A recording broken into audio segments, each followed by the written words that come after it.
Tudo bem, eu vou trazer então também o Eu acho Rami. que você sabe que, assim, que eu falo.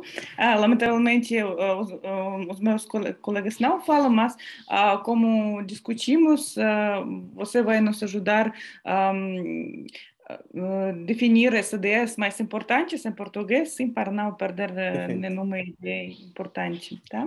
perfeito. Então, vocês conseguem ver em minha tela? Sim, Uhum. Perfeito. Então, hoje sim queremos lhes contar um pouco sobre testes de usabilidade não moderados e tentar responder as perguntas por quê, quando e como se pode utilizá-los. Hoje eu vou falar Maria Ilicheva, sou responsável pelas vendas internacionais da Samsung. Tenho mais de 10 anos de experiência em empresas internacionais da TI, incluindo 8 anos de colaboração com a América Latina e gosto muito o seu continente em geral e Brasil em particular. Eu estive 12 vezes no Brasil. E tenho muitas saudades, na verdade, do seu país. E muito obrigada por convidar a este evento, é um prazer falar português. Além disso, vai falar a Alena Skalon, que é a nossa pesquisadora do UX. Olá, Alina. Ela é PhD em Psicologia da Universidade da Tecnologia de Swinburne, na Austrália. Tem 10 anos de experiência em pesquisa analítica, incluindo 6 anos na Austrália. E também o nosso especialista certificado pela empresa Ilicheva, Rami Ali, que também é pesquisador do UX na Censo. Rami, olá. Ela tem 3 anos em pesquisa de UX e muita experiência, mais de 8 anos na área de sucesso do cliente, em geral, em TI. Então, primeiro, queria lhes lembrar o que é a experiência do usuário. Eu acho que todos nós sabemos o que é isso, mas às vezes é bem difícil acertar que você, na verdade, não é o seu usuário. E outro ponto é que os computadores são estranhos e o software é complexo, mas, na verdade, destes três, o primeiro é o que é mais difícil de aceitar. Falando sobre a pesquisa do X, fica, na verdade, como uma parte da área que está perto do usuário, porque, além da pesquisa do X, temos a investigação do mercado, que nos dá ideias sobre opiniões, como vender alguma solução, algum produto. Outra área é a analítica do produto, que ajuda a entender o comportamento dos usuários, o que eles fazem, e, finalmente, a pesquisa do X nos dá razões, por que eles fazem isso. O que permite fazer a pesquisa do UX?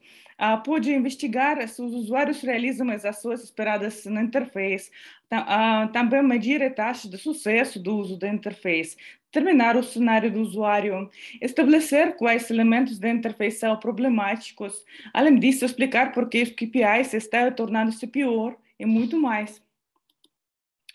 Agora, para entender melhor que experiência vocês têm aqui na nossa aula, queria vocês convidar a passar um pequeno questionário, consta somente de 3 perguntas. Eu acho que o Luís pode copiar este link, por gentileza, no chat, para que todas as pessoas que desejam participar, para nos dar a ideia de que experiência já tem nos testes de usabilidade, nas pesquisas do UX, para que possam preencher este formulário. Não vai demorar mais de 2 minutos, só 3 perguntas básicas que experiência tem.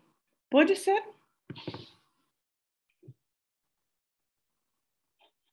Luís? sim, já compartilhei o link aqui no chat. Pessoal, sintam-se à vontade para acessar o link, preencher. São 3 perguntinhas. Se vocês fazem testes de usabilidade, se são moderados ou não moderados. E a ideia é a gente formar um painel com as respostas dos participantes. Podem ficar à vontade.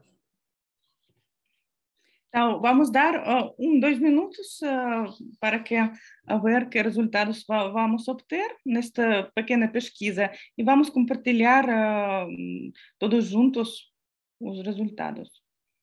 Tá?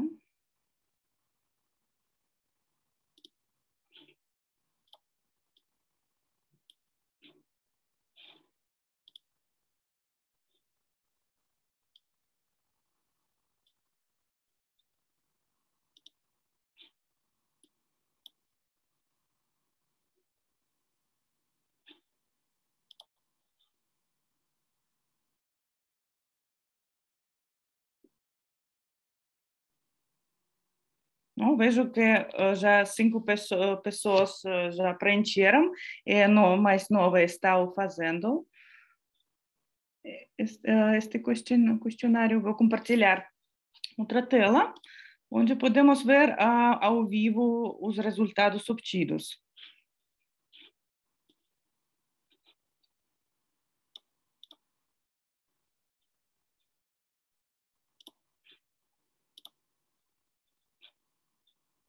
Conseguem ver?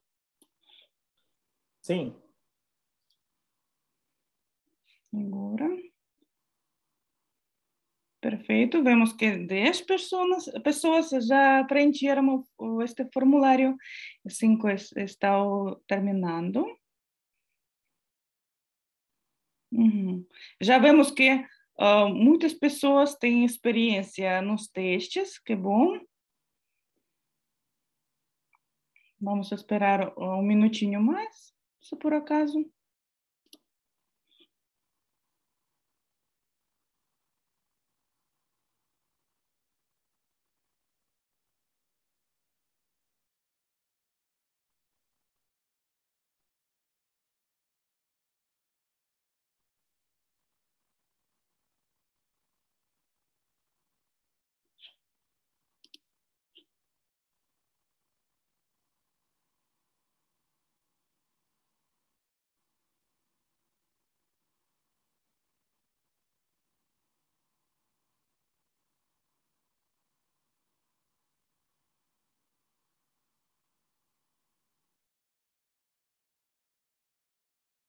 Então, se alguém precisa de mais tempo, nos avise no chat ou vamos já ver os resultados.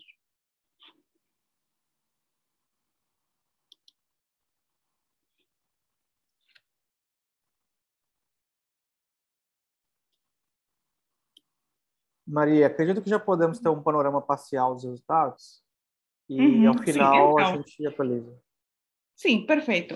Então, vemos que sim, a maioria das pessoas que agora estão assistindo o evento tem experiência em realização de pesquisa do X, quase 30% fazem 3, 5 pesquisas por ano. Algumas, 2 pessoas ainda fazem 10, 20, que é bom. São testes moderados, testes não moderados, desde 60% até 70%, e então vamos ver que habitualmente utilizam os especialistas que assistem agora ao evento. Então, Google Forms, MailChimp, ferramentas de reunião online, pelo que entendo, se utilizam somente quando trata-se de uma sessão moderada. Mas, sim, é muito boa ferramenta, mas se utiliza só com protótipos, reuniões, interessante. Tá, então, vamos lhes mostrar, é bem interessante ver estes resultados. Vamos então lhes mostrar uma plataforma que permite fazer tal pesquisas de UX através de testes moderados como não moderados, mas hoje vamos nos enfocar em testes não moderados, como automatizar este processo utilizando uma plataforma de software. E agora, de novo, vou compartilhar a minha tela com a apresentação.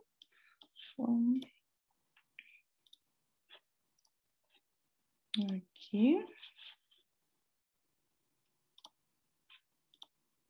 Então, queríamos, por acaso, lhes lembrar porque é bem útil fazer testes, realizar pesquisas de UX, de desenho e de protótipos, porque no princípio há um número de possíveis alternativas bem grande, certo? Mas se vocês entenderam que algum desenho não funciona bem, não é atrativo para o usuário, após o custo da alteração é bem alto. Então, é muito melhor fazer esta pesquisa no início, quando ainda não gastaram muito tempo no desenvolvimento de desenho. E após seguir com uma versão mais atrativa, mais eficaz. Isso confirmam as estatísticas de diferentes organizações sérias que mediram que, por exemplo, as pesquisas do UX podem ajudar até 50% em ahorro de tempo quando trata-se de um protótipo para evitar o trabalho adicional no futuro. Além disso, é muito interessante que nos projetos reais, até 80% de algumas trocas que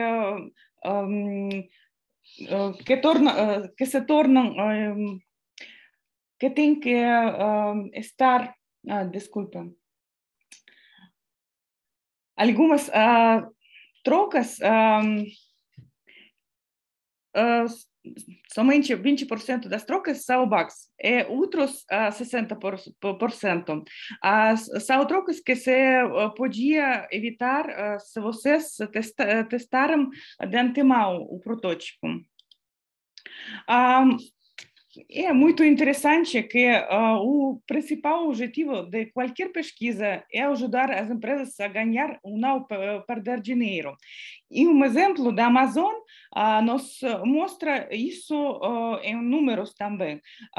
Ao trocar somente um botão, permitiu à empresa ahorrar $300 milhões. Em que consistia este case? Eles descobriram durante um teste de usabilidade que os usuários, em maioria dos casos, não queriam se registrar para fazer compras. Então, eles simplesmente trocaram este botão, registrar-se, por continuar como um convidado. E isso les ajudou a não perder dinheiro e ganhar mais. Então, agora queria passar a palavra à nossa especialista nas pesquisas do UX, Alena Skalon. Ela vai nos comentar em mais detalhes como criar um teste não moderado de usabilidade desde zero. Alena, por gentileza. Obrigada, Maria. I unfortunately haven't learned Portuguese yet, so I apologize for that. My presentation is going to be in English, but most of the information is actually present on the slide there as well. So just a quick reminder about what sort of questions can the usability testing answer. Usability testing is one of the most common UX research methods, and it can answer pretty broad questions like whether users understand how to use your product, whether they perform the tasks that you expected them to perform, whether they face any issues that maybe you did not expect. You can also find out what they like the most about the interface, so about the product, so that you know what probably is not worth changing. And of course, there are more specific questions that it can answer as well. Some of the examples include why customers coming from a particular advertisement source, for example, mailing list, why don't they make purchases? Or why the users don't use search on the map, or why there are so many support calls about creating a new ticket, or how customers hold their tablet or any other device while using your product, because they might be physically holding the device differently from what you expected, from what the product was designed to look like. And of course, these are just a few examples. There are many other questions that the usability testing can answer. In terms of the types of usability testing, they can generally be divided into moderated and unmoderated ones. Maria, next slide, please. Luis, will you comment? Okay. Sim, I will comment first, a second, Alena. Sorry. Luis, I just will explain just in case to Alena. Luis will comment a few ideas, some main ideas after each slide. Perfect, thank you.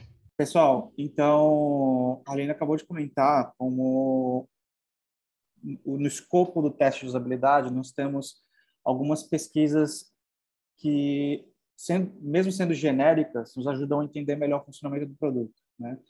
Que é a mais óbvia. Primeiro, usuários entendem como usar seu produto? No sentido que esse produto foi projetado com um propósito. Ele cumpre o seu propósito conforme projetado? Segue as expectativas, né?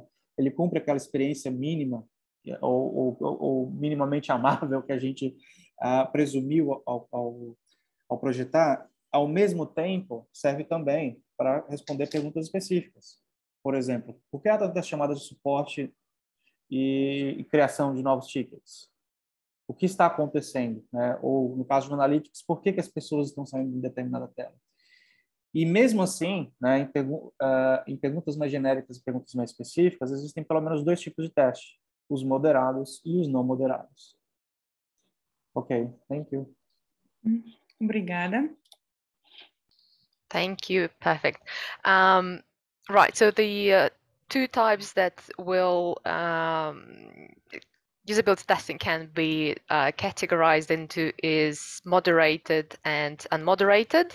I'll just highlight a few differences here before we go into exploring a bit more about what these types of testing mean, how they can help, and what sort of situations they can be used. So in moderated ones, as the picture illustrates, there is a moderator present. So there is a person that's guiding the user through the research process, and they are interacting with the user in real time, whether it be online or offline. The point is that there is still someone who is always present with the user, who can guide them, give them tasks, ask follow-up questions, and all those things right there and then. And the user would normally share their screen so that the moderator can see what it is that they're doing, or that the actions can be recorded. And usually it takes about 1 to 2 weeks roughly to conduct the moderated usability test.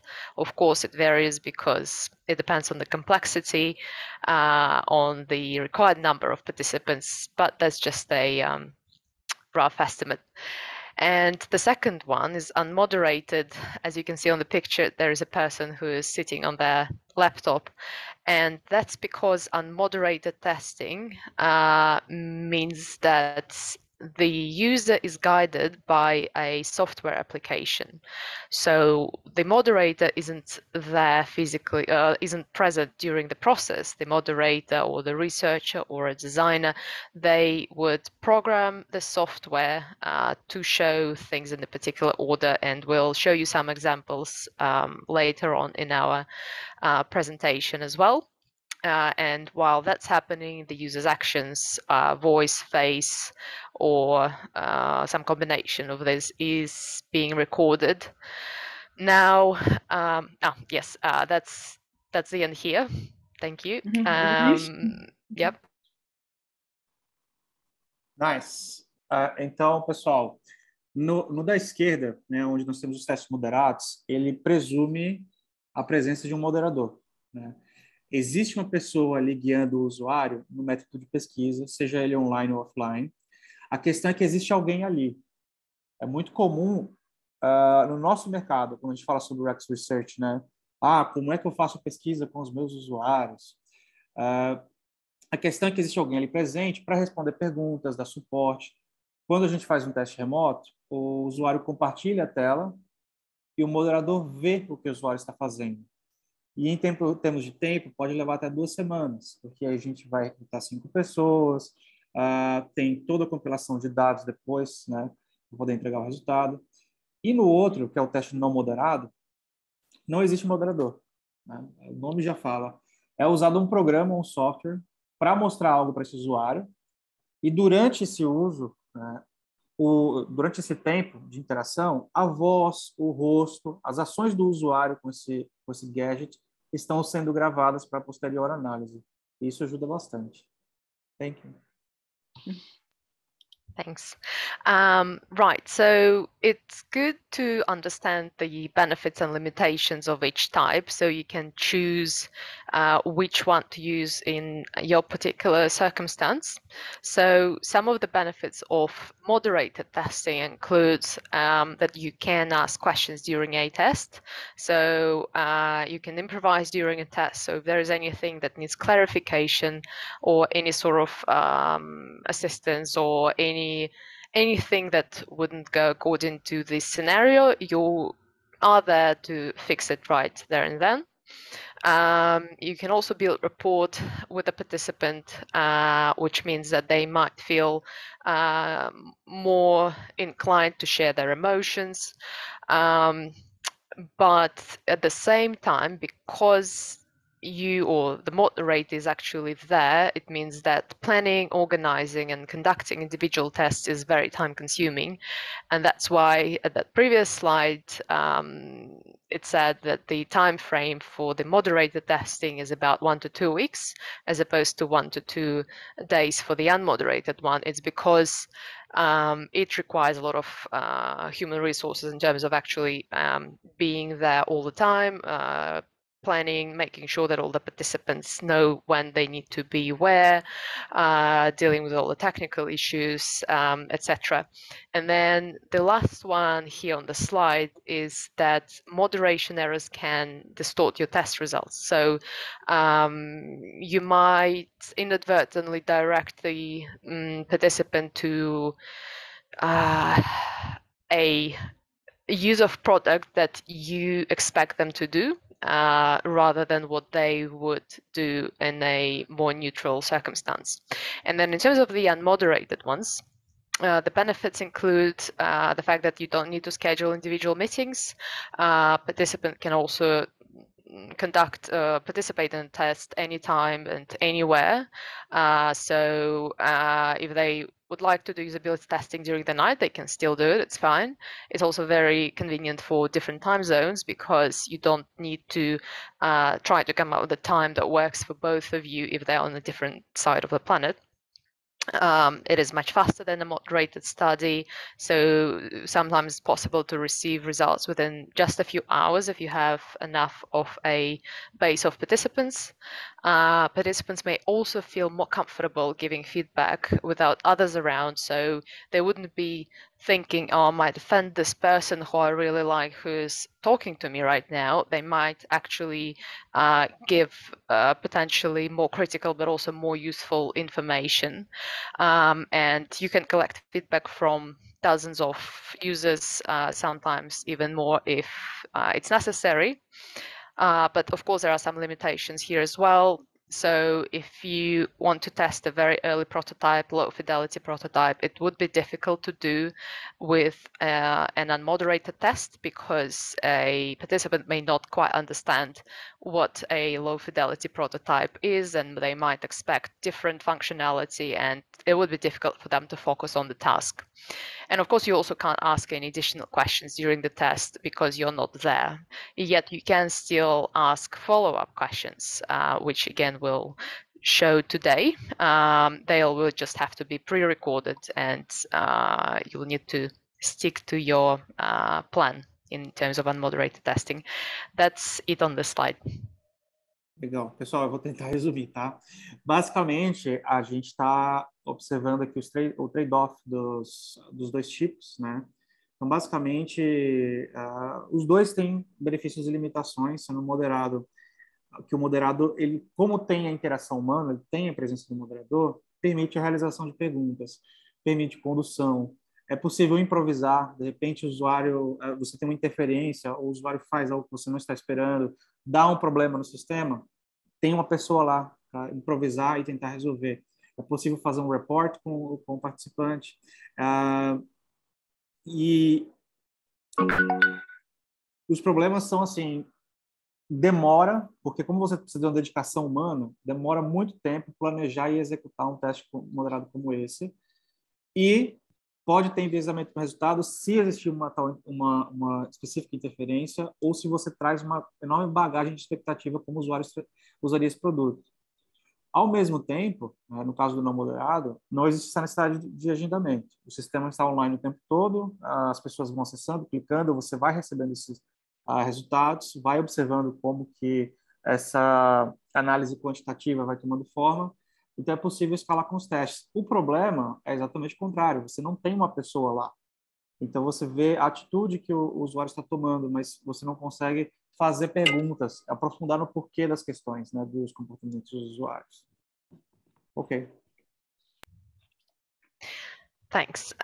Here, I just would like to briefly go through these steps that are required to conduct an unmoderated usability test, and then we'll talk about the steps in more detail in the following slides. So essentially, there are 6 steps to getting from just an idea to some data about your users.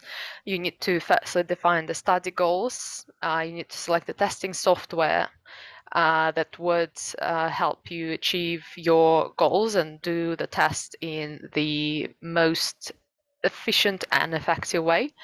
You need to write tasks and questions. That goes for both moderated and unmoderated testing.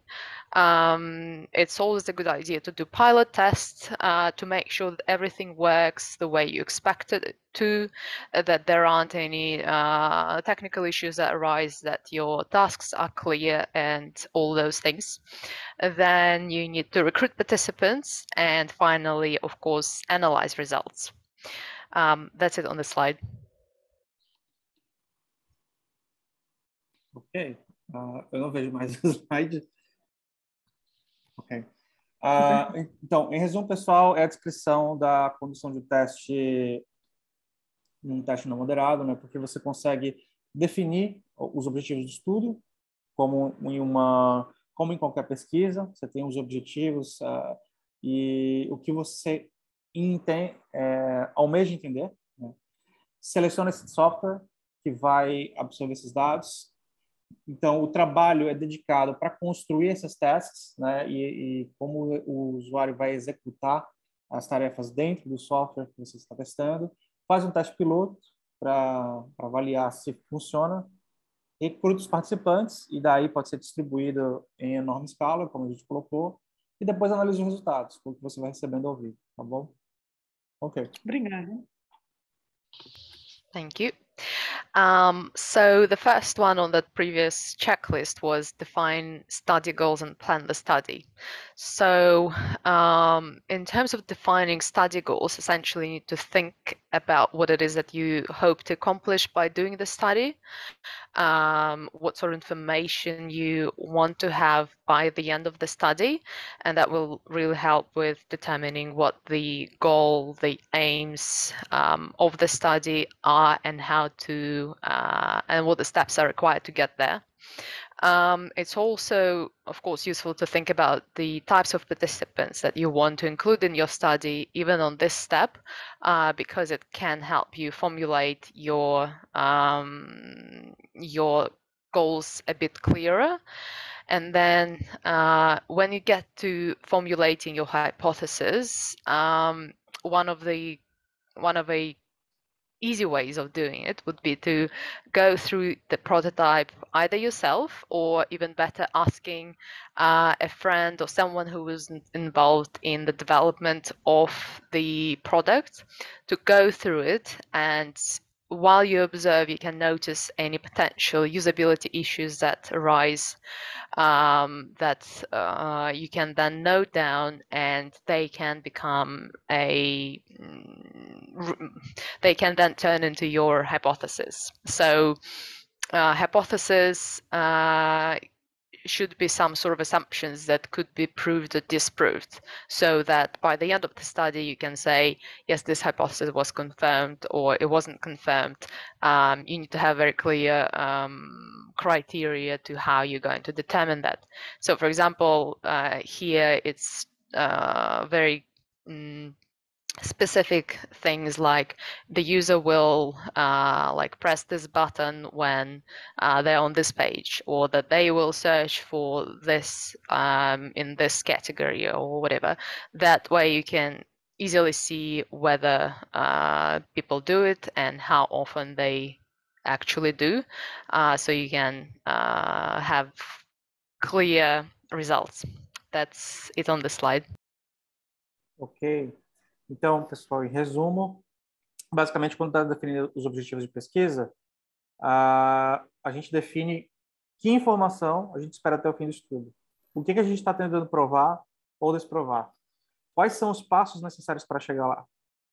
E uma das maneiras na geração de hipóteses é você revisitar o protótipo e anotar quais seriam os potenciais problemas de usabilidade. Você pode, inclusive, usar fontes de boas práticas, como a gente tem de heurísticas, como uma das fontes, mas, basicamente, essas hipóteses são suposições que podem ser provadas ou reprovadas durante o teste.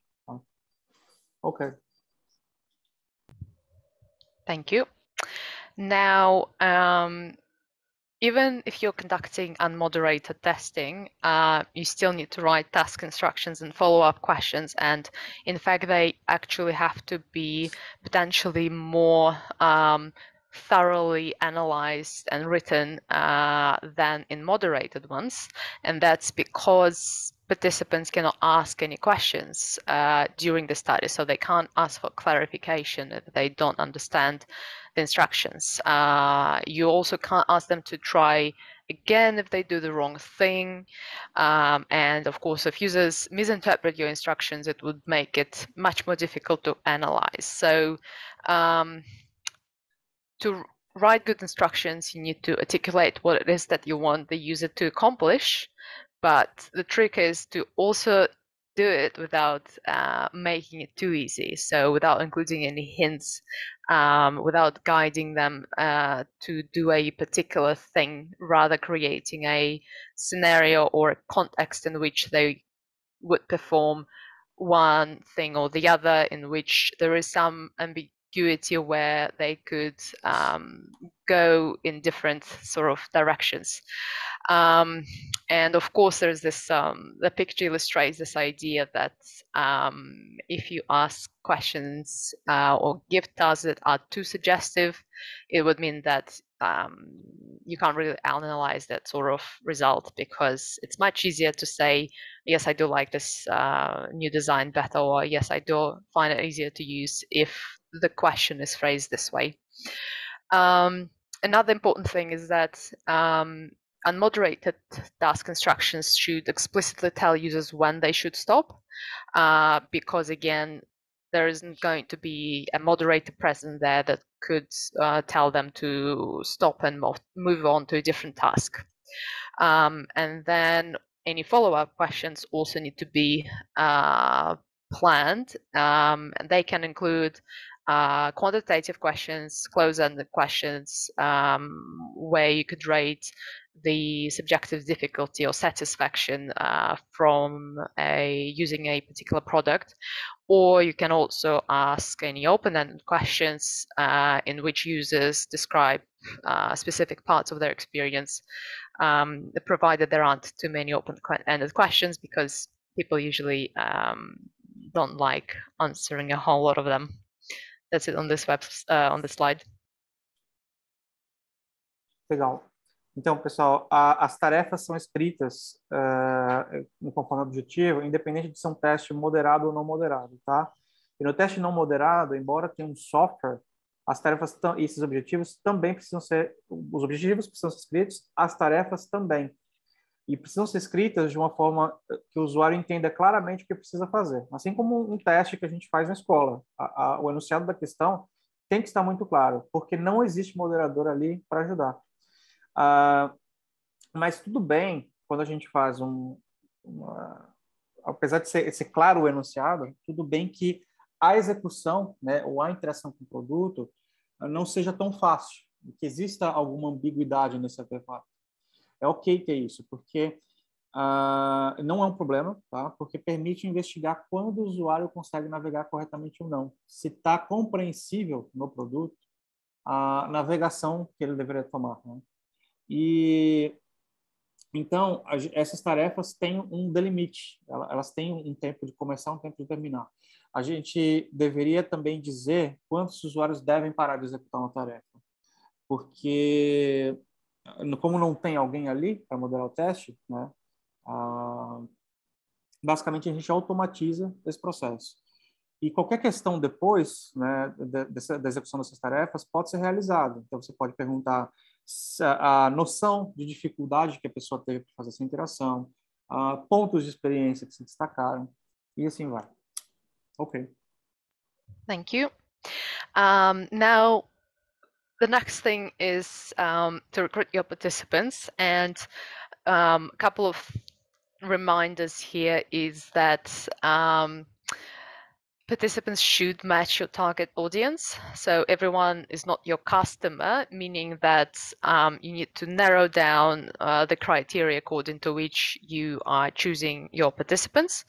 And some of the examples are geography, where they are located, which city or which country, whether they should have experience of using your product or using maybe competitors' products, whether you want participants who use desktop or mobile website or application more often, what sort of operating system you expect them to use, and then you can come up with screening criteria that would make sure that only the ones who you are interested in would match, and then you would know exactly whether every particular participant matches your requirements or not. And that's it here. Ok. Então, quando a gente traça o plano de pesquisa, os objetivos lá atrás, tem que estar muito claro também quem é o perfil de usuário que a gente traça, tá? Eles devem corresponder aos usuários. Nem todo mundo é nosso cliente, nem todo mundo é nosso usuário. É importante, então, que as pessoas recrutadas reflitam esses usuários, e é interessante pensar se são pessoas que já usam o produto ou não usam o produto, se usam o produto concorrente. Por quê? Usuários que já usam o produto já entendem mais ou menos como o produto funciona. Usuários que estão vendo pela primeira vez, não. Então, tem uma diferença de curva de aprendizado ali que pode ser interessante testar. Também com relação ao sistema operacional, ao tipo de artefato, se é desktop, se é aplicativo no celular. Então, tudo isso conta quando a gente for fazer esse plano de pesquisa e deve refletir naturalmente essa experiência que a gente ambiciona, tá? Ok. Obrigada, Luiz. E agora queríamos convidar vocês a passar um exemplo prático do teste First Click. Eu vi que o Luiz já enviou o link no chat, mas é melhor sim, desculpa, repeti-lo. E agora? Maria, basicamente, só para explicar para o pessoal. Pessoal, isso é um teste que a gente vai fazer com um não moderado, como a gente acabou de explicar, ao vivo, tá? Então, aqui no chat, eu estou colocando o link, é esse bit.ly/testingclick, e vocês podem clicar, acessar, e tem lá um exercício para a gente fazer, né, Maria? Sim, então, simplesmente vamos precisar de 2 cliques, é bem rápido este teste, e vamos ver resultados já em 2 minutos. Após a Alena vai nos contar como analisar os resultados.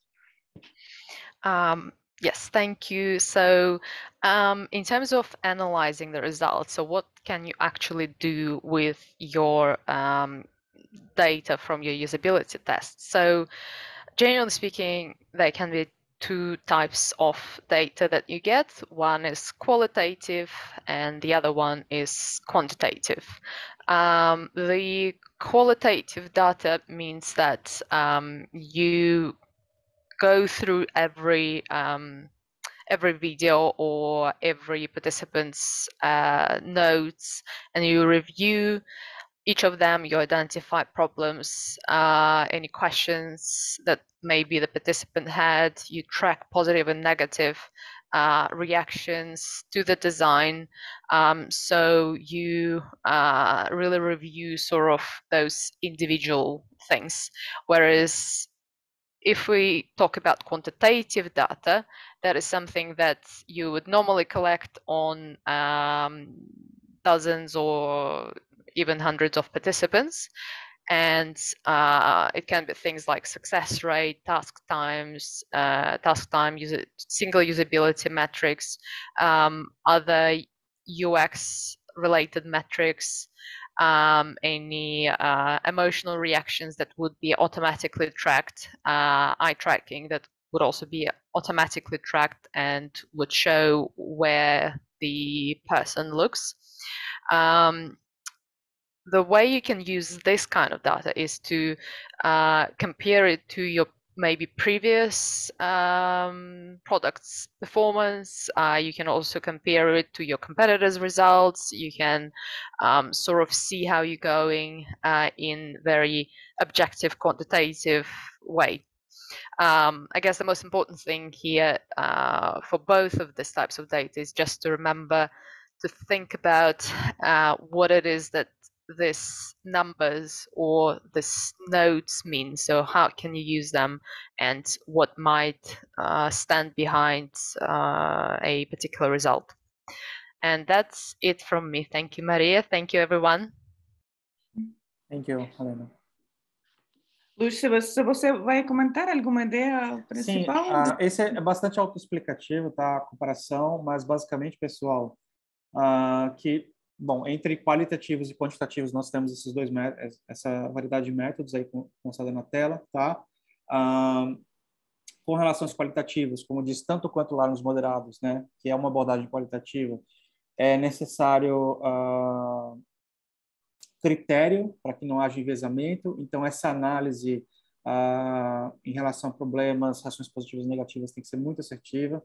Em relação aos quantitativos, como a gente tem dado bruto, a gente consegue fazer análises, né? Então, uma das coisas mais legais é fazer a comparação dos resultados de dados com produtos features anteriores ou produtos concorrentes, para analisar métricas importantes concernentes ao serviço, ou concernentes à usabilidade, né? Então, se, por exemplo, tempo de fazer, o tempo de tarefa é uma métrica super importante para que o seu produto tenha um resultado, ela é um dado que você pode analisar. Poxa, estou fazendo uma feature nova. Será que as pessoas estão gastando menos tempo para fazer? Então, ok, é isso, basicamente. Muito obrigada, Luiz. Muito obrigada, Alena. Thank you so much. Agora vamos ver os resultados deste teste de First Click. Vou trocar de novo a minha tela. Só um minutinho.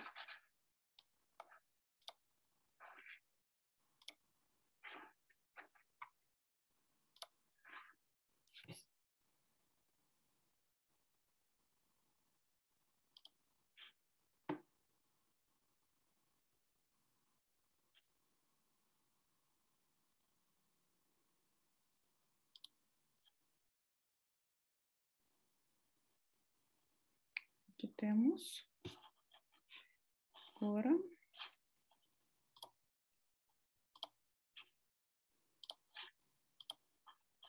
Conseguem ver a minha tela? Sim. Ótimo. Então, aqui temos este teste no laboratório do investigador, eu diria. Podemos ver já o reporte. 20 pessoas participaram. Sim. Agora podemos ver uma mapa, heatmap, esse chamado heatmap, onde clicaram as pessoas. E ver quantas pessoas adivinharam onde é necessário clicar,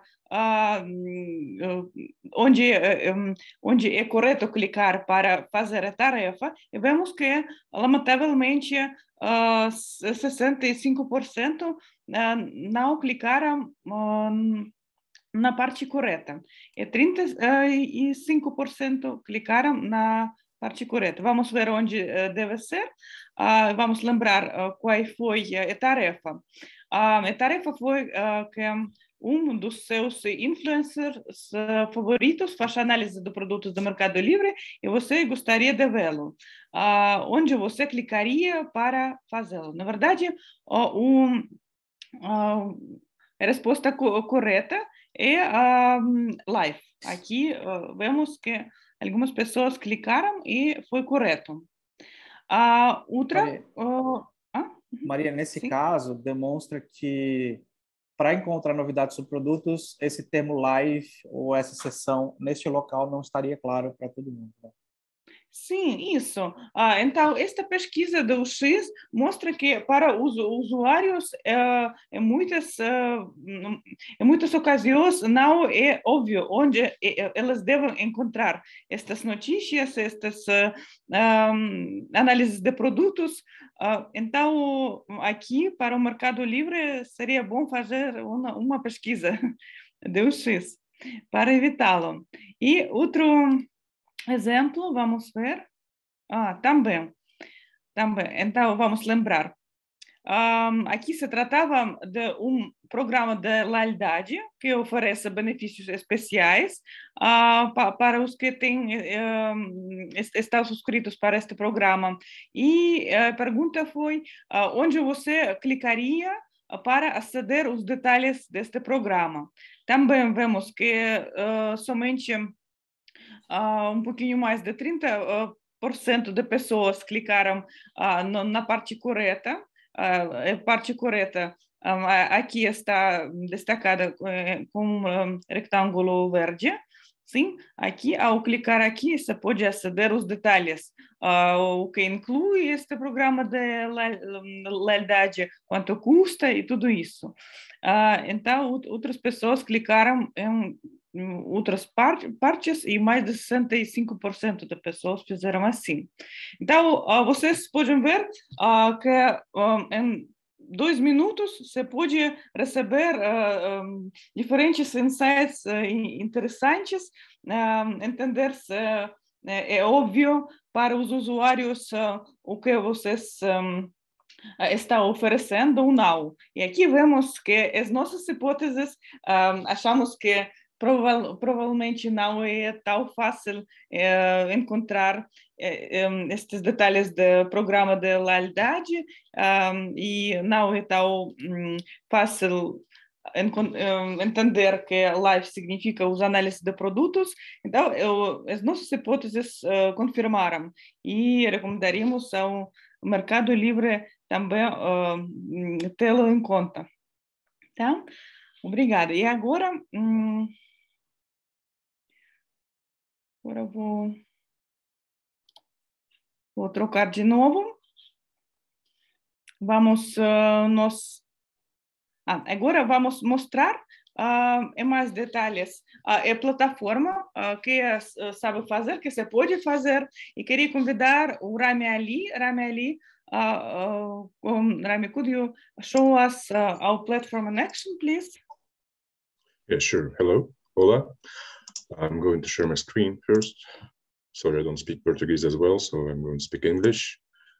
If you need to, sorry for that. If you'll need to translate something, please just sure. Don't hesitate to stop me.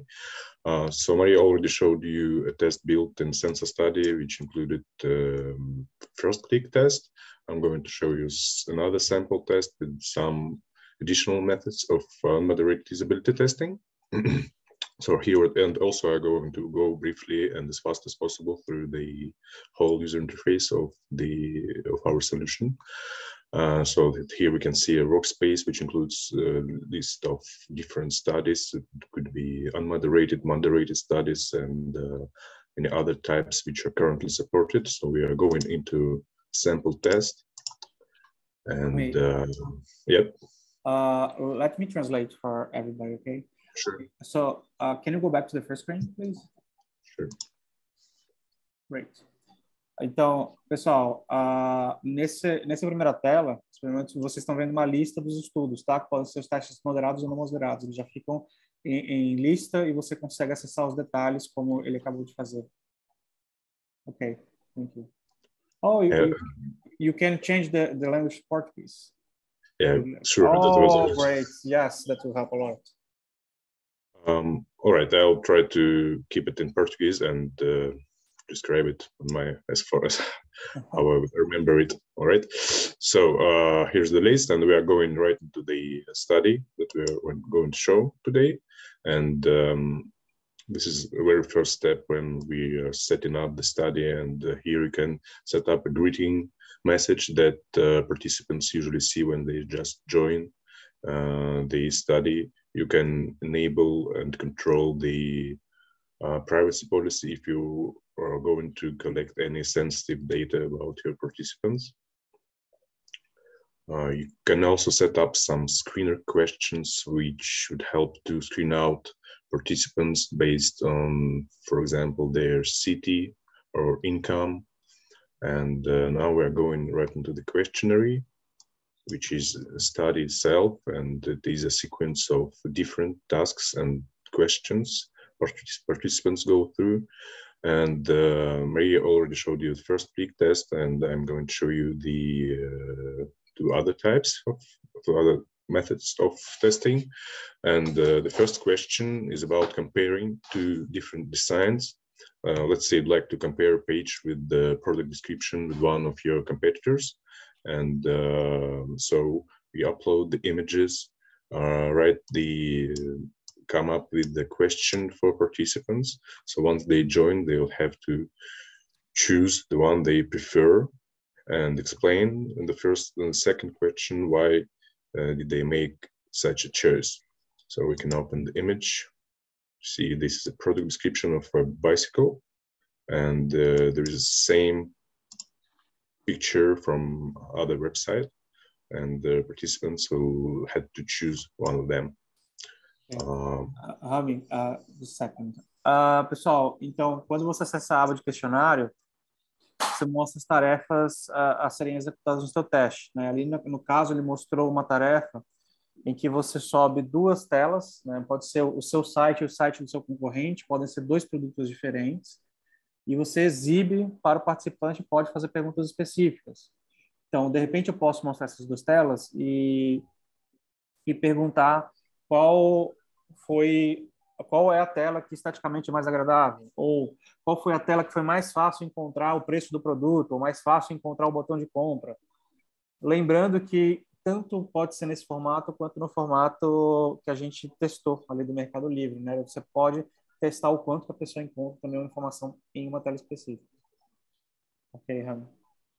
Yeah, and also just want to add that you can upload as many images as you want, but usually we do not recommend uploading more than 3 or 4. So the next step would be first glance or first impression test. It is also known as a 5 seconds test.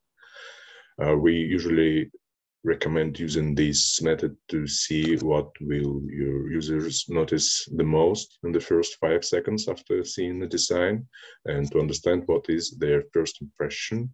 So here we uploaded an image. I'll show you just, let's check how it works. I'll show you an image for 5 seconds.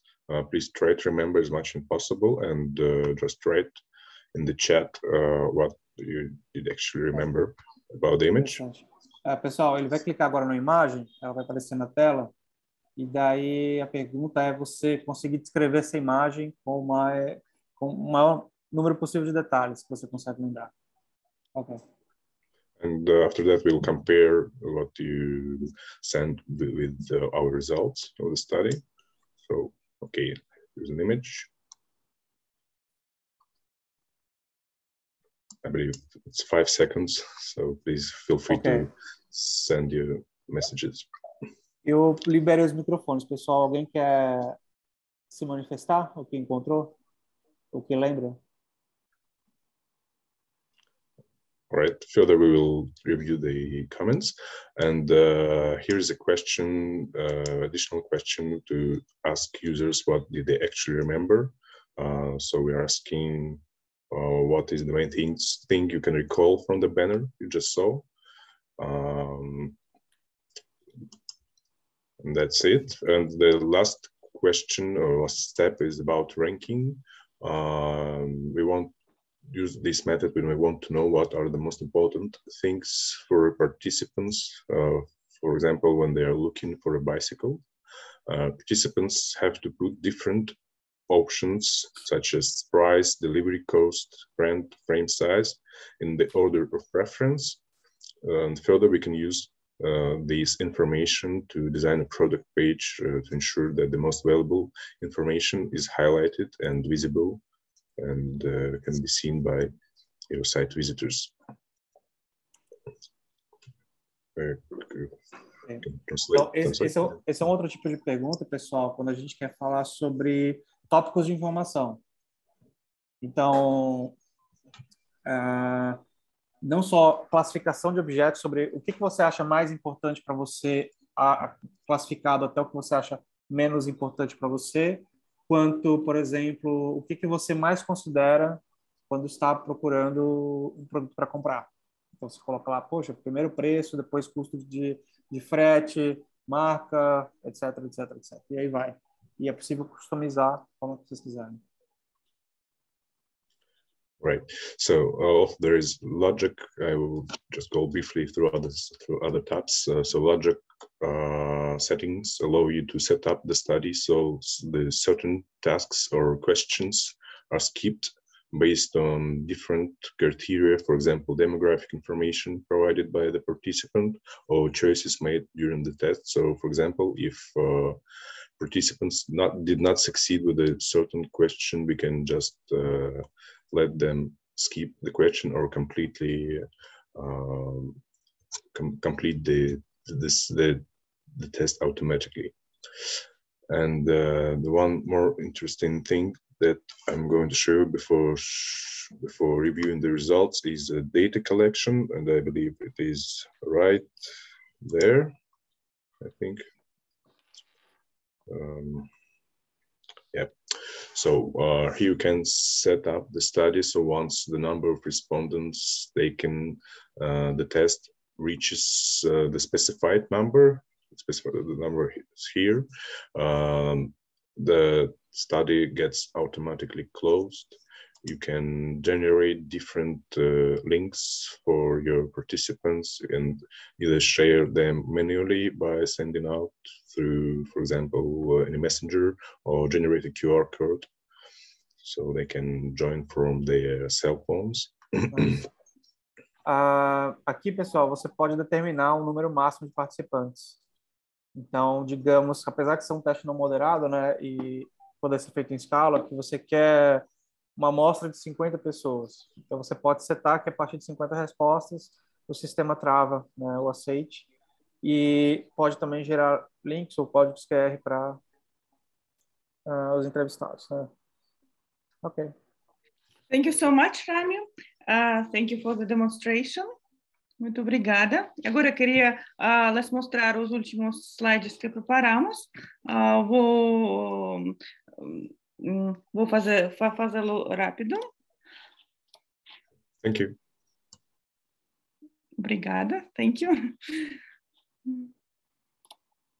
Então, simplesmente eu queria resumir o que é a plataforma Censo. É uma plataforma para pesquisa de UX, permite não somente captura da tela, que não mostramos hoje, mas, na verdade, é bem útil também para receber insight durante uma pesquisa de UX real. Você pode também fazê-lo tanto em desktop como em smartphones. Você pode gravar a voz, o rosto, se necessário. Você pode ainda convertir automaticamente de voz em texto. Fala dos participantes. Temos 4 ferramentas de pesquisa remota numa plataforma só: testes moderados, não moderados, pesquisas, diário. Temos algumas features bem interessantes, como o mapeamento automático de emoções e eye tracking. Temos heatmaps, que vimos no exemplo do First Click Testing. Você pode criar diagramas do caminho do usuário, e o que eu queria dizer que você pode receber resultados bem rápido, em apenas 2-4 dias, ao utilizar uma plataforma para automatização. Você pode também utilizá-lo para testar protótipos, landing pages, conteúdo da web, sites móveis e aplicativos. E segundo a experiência dos nossos clientes, você pode atingir um melhoramento em diferentes métricas de negócios, tais como taxa de conversão, fatura média, compras recorrentes. E queremos também indicar que a nossa time da Censo tem muita experiência em testes de diferentes tipos. Já fizemos mais de 10 mil testes de usabilidade, encontramos mais de 50 mil problemas sérios vinculados com o X. E agora queríamos convidar vocês preencher um formulário curto sobre a sua pesquisa do X. Vamos fazer um concurso, vamos escolher três projetos mais interessantes e ajudar-les a revisar suas hipóteses grátis, absolutamente grátis. E outros participantes que preencheram o formulário, em qualquer caso, vão receber um acesso trial à plataforma para criar o seu próprio teste. E aqui deixamos também o LinkedIn dos palestrantes. Sempre estamos abertos. Se tiverem qualquer dúvida, vamos falar com muito prazer. Legal, Maria, muito obrigado. Pessoal, esse link que é sobre o formulário é aquele que a gente divulgou nesses últimos dias sobre a escolha de um desafio, né, de pelo menos 3 hipóteses mais interessantes para ajudar a revisar, seja no produto que você trabalha, numa empresa, num projeto de portfólio. Então, eu coloquei o link no chat. Sintam-se à vontade para enviar lá o desafio que vocês estão enfrentando ou que tipo de melhoria de produto vocês estão tentando executar. De repente, vocês podem criar um case ou um artigo de mídia bem bacana. Pode vir a servir para vocês muito bem. Tem aqui também o LinkedIn dos palestrantes. Sintam-se à vontade para entrar em contato. Maria, muito obrigado de coração pela disposição em vir compartilhar com a gente. Esse tema de pesquisa é muito importante na nossa área. Afinal,